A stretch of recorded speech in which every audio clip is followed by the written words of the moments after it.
Uy, mga ka-musical, musta na? So, for today's video, full setup naman.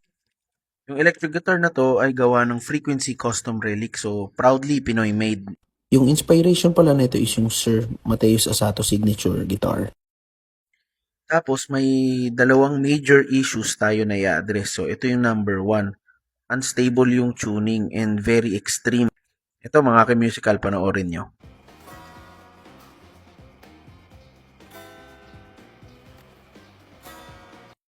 So ayun, 'di ba? Narinig naman siguro natin. And ito ay major issue lalo na kapag lagi kang gumagamit ng tremolo. Tapos dito sa next slide, problem solve. Ayan o, bumabalik na. Yan. Hindi na nawawala sa tono, master. O yan, okay na siya, 'di ba? Tapos ito pala yung process nung habang nagto-troubleshoot kami. Ito yung nakita ko na cause. And syempre, with the help of my friends na guitar tech din, and pagsisearch sa Google, nagkaroon ako ng idea ng mga possible causes kung bakit nawawala sa tono. And actually, dun sa mga ideas na nakalap ko, wala dun yung solution. And then, ito na. After carefully examining, napansin ko na itong trem block, which is itong color block yung may nakabilog, merong unusual marks. So with that, naisip ko na hindi siya normal. And as I conclude, nakita ko na yung solution. Sumasabit yung block dun sa mismong cavity or dun sa body. That's why nagkikreate siya ng friction para pigilan yung spring hatakin siya pabalik. Dapat kasi may play yung tremolo system. Kapag hinatak mo, dapat hahatakin din pabalik ng spring. So from the word itself, tremolo, dapat may rapid or shaky na pag-change ng pitch, creating a vibrating and quivering sound output.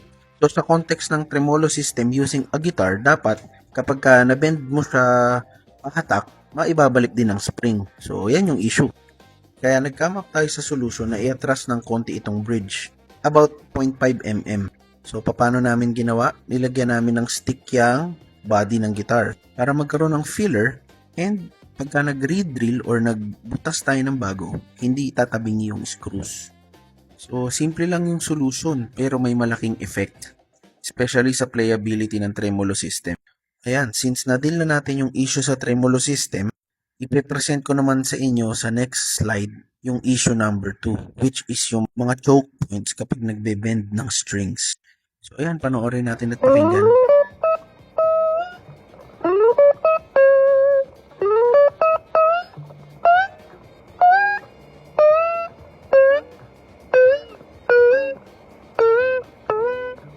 Ayan, major issue din yan, lalo na kapag ikaw yung type ng player na laging nagbe-bend. Tapos ito sa next slide, panoorin natin after full setup.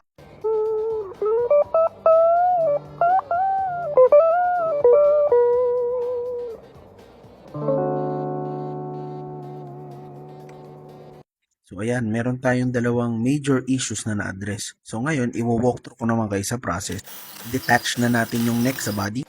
Then, lagay muna natin sa loob ng bag para safe and secured. Kaya pagawa na kayo sa Basti Custom Gig Bags. Proudly Pinoy made. Tapos dito sa next slide, check natin yung neck relief and adjust natin kung may i-adjust. So yan, wala naman na siyang space. So goods na siya. Yung radius pala nito is 7.25 mm. Tapos dito sa next slide, inuuna ko tong panggilid na to or yung fret end.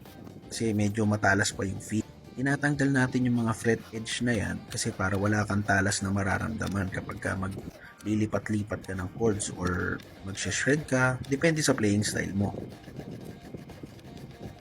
So yan, pabilisin lang natin konti. So yan, wala na ako nararamdaman na talas. Repeat lang natin yung process dun sa taas na part ng fret end.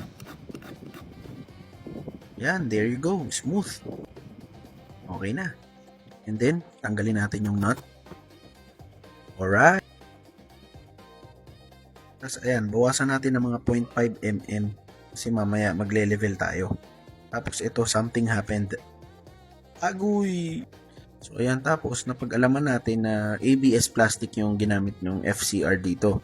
And buti na lang, meron akong stock na bone or yung buto. Usually, yung mga buffalo or yung mga galing sa baka. Yung mga bulalo, dyan kinukuha yan. Mas maganda pati ang sustain ng bone. Tapos ayan, yung next process natin is yung paggamit ng fret rocker tool para makita natin yung extent nung ile-level natin sa frets. Tapos dako na tayo sa paglalagay ng mga tape para syempre hindi natin ma-damage yung mga iba't ibang parts ng fretboard o yung neck. Tapos ito, gawa tayo ng visual guide para madali mag-level. Makita mo agad. So ayan, leveling na. Babanat na naman si Boy Kaskas. After nating ma-level, gamit ulit tayo ng fret rocker tool para mahabol natin yung mga pwedeng habulin bago tayo mag-proceed sa next process. Tapos next process, tanggalin na natin yung mga sugat or galos na naidulot ng pag-fret level. Kasi ito, para mas finer yung tanggal ng galos. And ready na tayo sa next phase which is yung crowning na. So, ibabalik lang natin sa pagkabilog para smooth lang yung feel. Kaya dumaan ka man sa lubak, dahil nga bilog siya, hindi masyadong stressed yung daliri. Dahil nga rounded yung feel and smooth.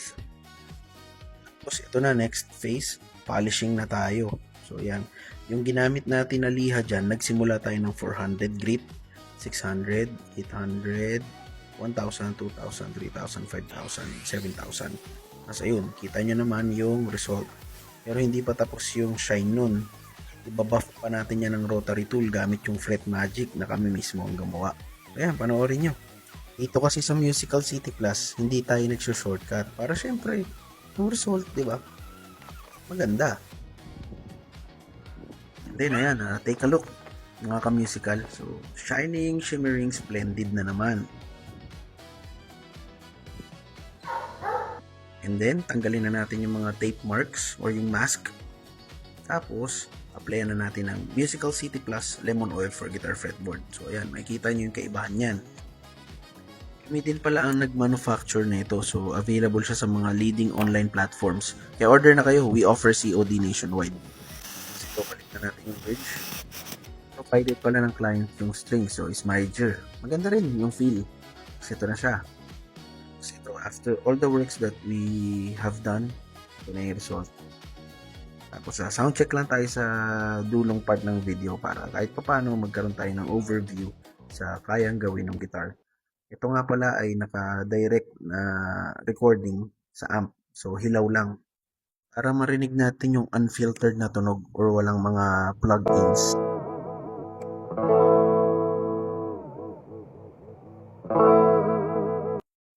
So, ayan, di ba? Napansin nyo, kahit walwalin ko yung tremolo system, hindi na siya nawawala sa tuning. So, stable na yung tuning.